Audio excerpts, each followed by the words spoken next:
Assalamualaikum warahmatullahi wabarakatuh. Perkenalkan, nama saya Anggoro Ramadhan Hadi Putra, nomor induk mahasiswa 23 2024 646. Di sini saya akan menjelaskan tentang artificial intelligence, machine learning dan deep learning dan penerapan AI dalam geospasial. Latar belakang perkembangan teknologi dan semakin meningkatnya daya komputasi komputer, banyak program dan algoritma yang sebelumnya tidak dapat digunakan di laptop atau ponsel hingga ada akhirnya menjadi mudah untuk diterapkan dan bersifat fleksibel. Salah satu teknik yang semakin populer di era milenial ini yaitu kecerdasan buatan atau AI.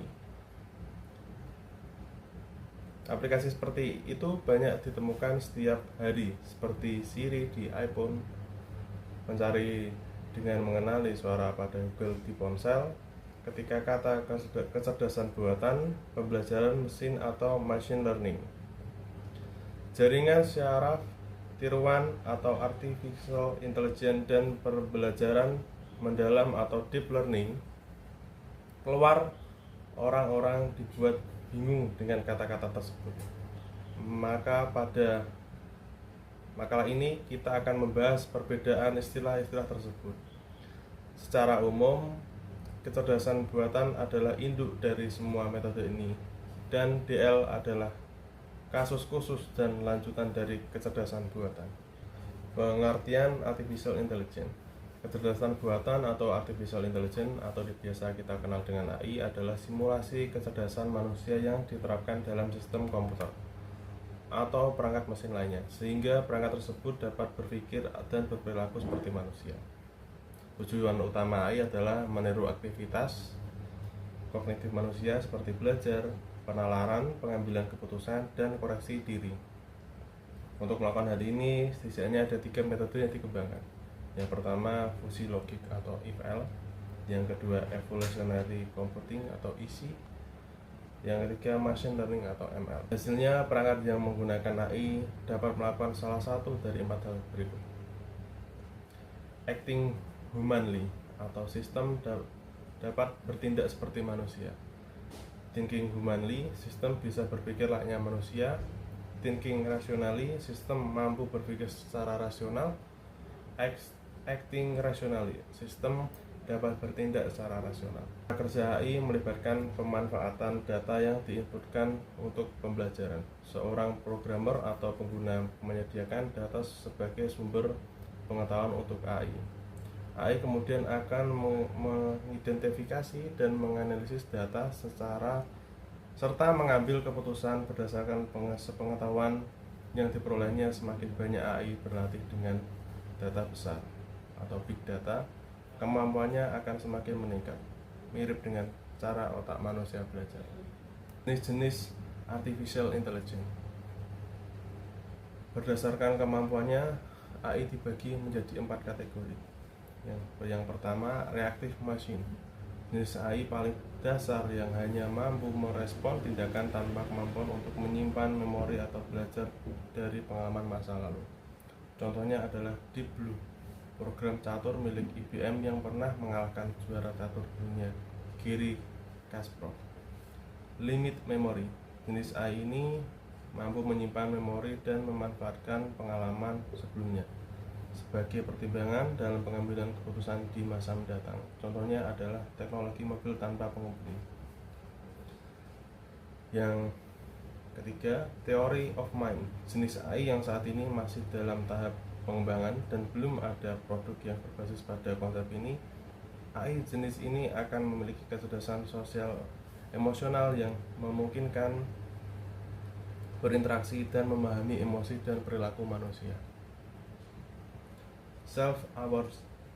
Jenis AI paling canggih yang memiliki tingkat kecerdasan seperti manusia seutuhnya.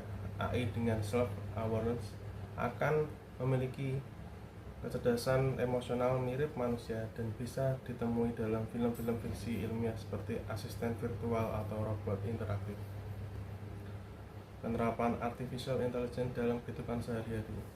AI telah menerapkan dalam beberapa aspek kehidupan sehari-hari, termasuk pembuatan konten.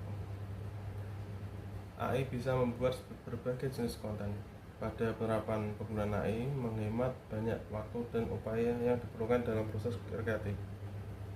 Contohnya saja, Anda bisa membuat konten dengan ChatGPT untuk website, media sosial, atau YouTube. Selain ChatGPT, masih ada banyak tool AI yang bisa membantu Anda dalam hal ini. Apabila menekuni bidang visual, kita bisa menggunakan sejumlah website AI untuk membuat gambar yang bisa digunakan untuk membuat foto produk, membuat logo, atau proyek desain visual. Pembuatan website dengan menggunakan tools berbasis AI seperti ChatGPT, pembuatan website dapat lebih efisien. ChatGPT bisa membantu dalam menulis konten, menerjemahkan teks, atau membuat script coding. Layanan pelanggan. Penggunaan chatbot sebagai layanan pelanggan virtual dapat meningkatkan interaksi dengan konsumen secara cepat dan relevan. Iklan dan rekomendasi produk. AI dapat mengolah data pencarian untuk menyajikan iklan dan rekomendasi produk sesuai dengan referensi pengguna. Asisten virtual dan IoT. Fitur AI pada sistem virtual seperti Google Assistant atau Apple Siri memungkinkan interaksi suara dan pembelajaran dan interaksi pengguna. AI juga digunakan dalam perangkat IoT seperti jam tangan pintar untuk memantau kesehatan pengguna. Hiburan. Fitur augmented reality atau AR dalam aplikasi sosial media adalah contoh penerapan AI yang menyenangkan. AR membawa elemen virtual ke dunia nyata dan memanfaatkan sensor gerak, kamera, dan algoritma pemrosesan gambar. Keunggulan penggunaan artificial intelligence. Yang pertama, meningkatkan produktivitas kerja. Yang kedua, meminimalkan kesalahan manusia.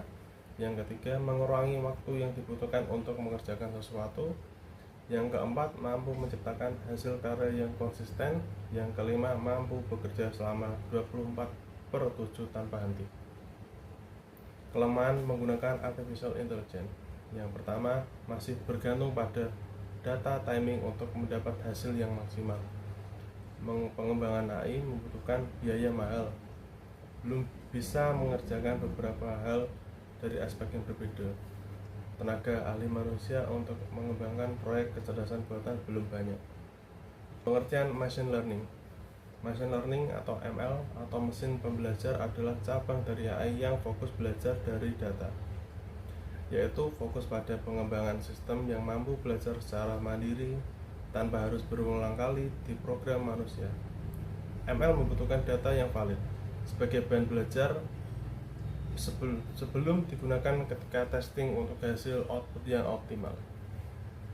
Tujuan machine learning minimal ada dua: memprediksi masa depan atau memperoleh ilmu pengetahuan. Kedua hal ini berkaitan sangat erat.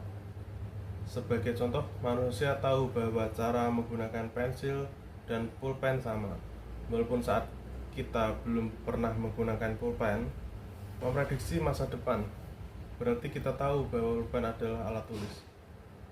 Knowledge discovery berarti kita tahu bahwa cara menggunakan pulpen dan pensil itu sama, walaupun belum pernah menggunakan pulpen sebelumnya.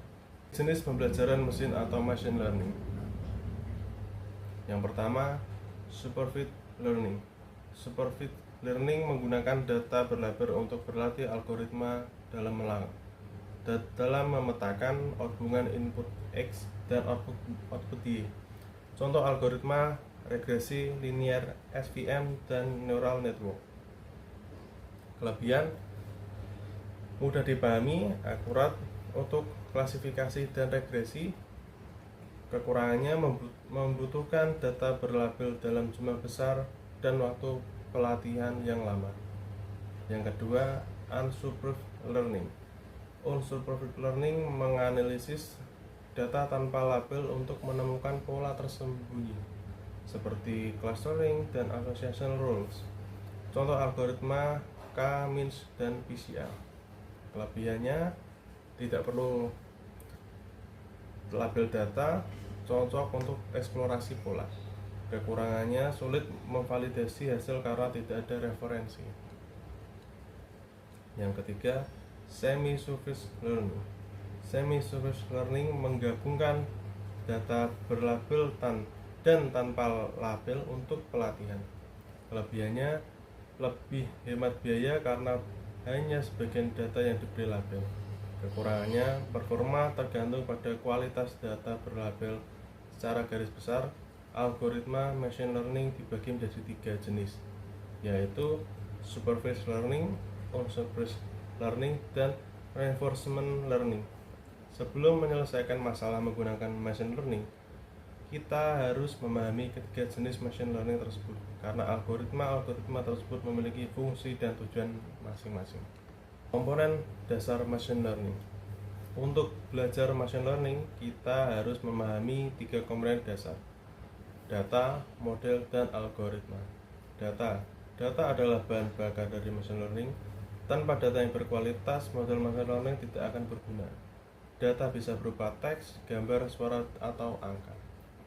Model adalah representasi matematis yang belajar dari data untuk membuat prediksi atau keputusan. Model dibangun dan dilatih menggunakan algoritma. Algoritma adalah serangkaian aturan dan instruksi yang digunakan untuk menemukan pola dalam data dan membangun model. Beberapa algoritma populer termasuk regresi linear, pohon keputusan, dan jaringan saraf Tirman. Keuntungan machine learning. Yang pertama, otomasi cerdas. Mengurangi pekerjaan manual dengan mengotomatisasi tugas yang kompleks. Prediksi akurat, membantu dalam membuat keputusan berdasarkan data masa lalu dan tren masa kini. Penghematan biaya, mengurangi biaya operasional dengan optimasi proses. Personalisasi, memberikan pengalaman yang disesuaikan dengan referensi pengguna. Langkah-langkah belajar machine learning.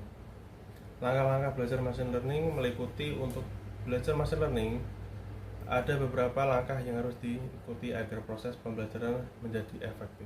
Yang pertama, pahami dasar-dasar statistik dan matematika.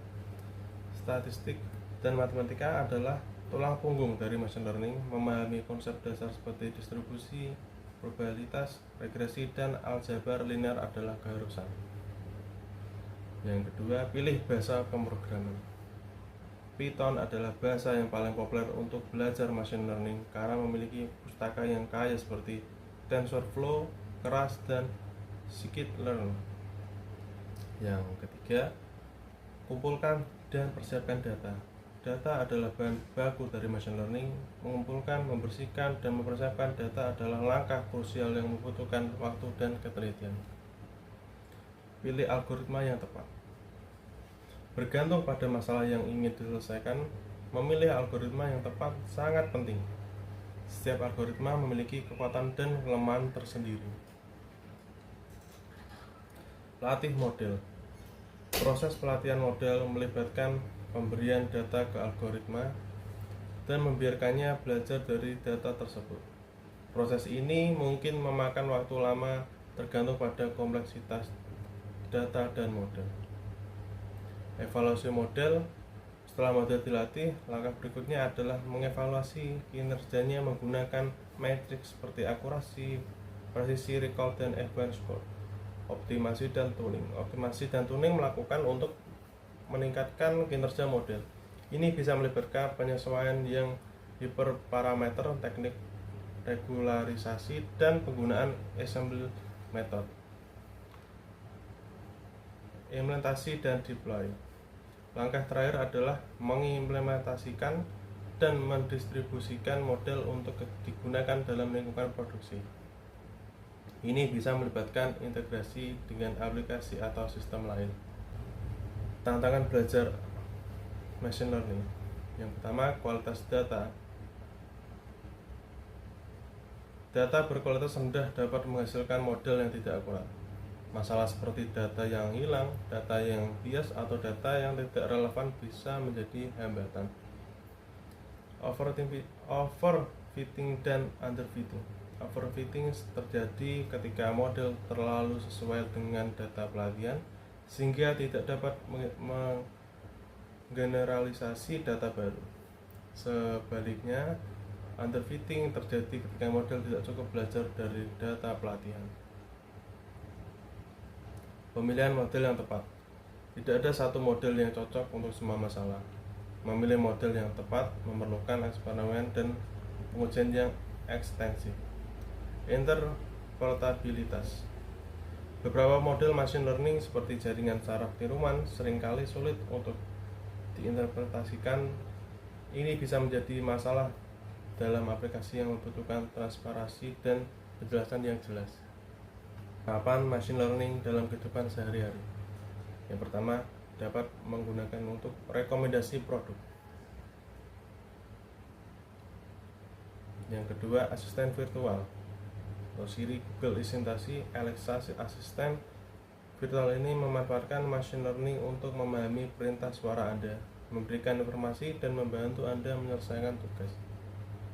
Deteksi penipuan, filter email spam, dan kendaraan otonom. Jenis algoritma deep learning. Yang pertama, Convolutional Neural Network atau CNN.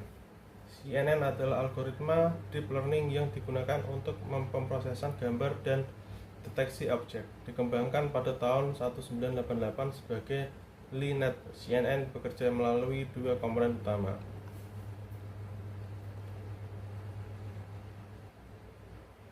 Long Short Term Memory atau LSTM. LSTM adalah jenis RNN yang mampu mengingat pola jangka panjang, ideal untuk prediksi deret waktu. LSTM menggunakan koneksi umpan balik untuk memproses urutan data sehingga dapat mempelajari hubungan antar waktu. Recurrent Neural Network atau RNN. RNN memanfaatkan memori internal untuk mengingat input sebelumnya, cocok untuk analisis deret waktu, pemrosesan bahasa alami atau NLP, dan pengenalan tulisan tangan. RNN bekerja dengan membentuk siklus terarah dalam jaringannya. Self-Organizing Map atau SOM. SOM digunakan untuk visualisasi data secara otomatis menggunakan dimensi data melalui jaringan saraf. Algoritma ini membantu memecahkan masalah yang kompleks dengan menyajikan informasi berdimensi tinggi secara lebih sederhana. Manfaat deep learning. Berikut adalah teknologi deep learning menurut penjelasan Becoming Human. Yang satu, memaksimalkan kinerja unstructured data dalam aplikasi atau situasi web, menghilangkan kebutuhan teknologi untuk rekayasa fitur, memberikan tampilan output yang jauh lebih berkualitas, mengurangi biaya operasional development, teknik manipulasi data yang efektif. Deep learning sangat berdampak pada kemajuan perkembangan yang telah dicapai AI bertahap. Tidak hanya untuk perangkat lunak, namun cara penggunaan juga telah merambah di berbagai bidang industri. Contohnya seperti Facebook yang menggunakan sistem deep learning, lalu pada asisten virtual yang berbasis AI untuk membantu penggunaan melakukan berbagai tugas seperti memesan dan meneliti. Prinsip deep learning. Prinsip kerja deep learning yang pertama, arsitektur model. Bangun arsitektur sesuai kebutuhan kasus, terdiri dari layar input, hidden, dan output. Yang kedua, persiapan data. Kumpulkan data yang relevan untuk proses pelatihan dan pengujian. Yang ketiga, implementasi. Tentukan lokasi implementasi lokal atau cloud. Dan pendekatan pembuatan kode seperti membuat dari awal, menggabungkan kode manual dengan library, atau menggunakan full library. Pengujian. Lakukan pengujian parameter dan arsitektur model sesuai standar. Waterfall testing. Pengujian sekuensial tanpa pengulangan. Yang kelima, optimalisasi. Tingkatkan kinerja algoritma berdasarkan hasil pengujian untuk mencapai efisiensi dan akurasi terbaik. Penerapan deep learning. Di tahun 2024, penerapan teknologi deep learning sendiri sudah cukup banyak kita jumpai seperti Google Photos, Face Unlock di smartphone, sistem tilang otomatis, dan sebagainya. Deep learning sendiri juga merupakan komponen utama yang menjadikan artificial intelligence menjadi semakin mirip dengan manusia. Contoh penerapan deep learning. Yang pertama, dalam bidang transportasi. SoftTW adalah A2 aku digunakan pada sebuah mobil tanpa dikemudikan manusia dengan menggunakan GST yang ingin dengan berbagai gambar kondisi jalan raya yang ditangkap kamera pada mobil. Yang kedua, dalam bidang pidato pengolahan, telah berhasil dibuat berbagai sistem pengenalan suara, pengenalan pembicaraan, dan bahkan sistem pidato untuk pidato sakit terjemahan ion. Dengan 2 SMT, seseorang bisa berbicara dengan orang lain yang menggunakan bahasa berbeda.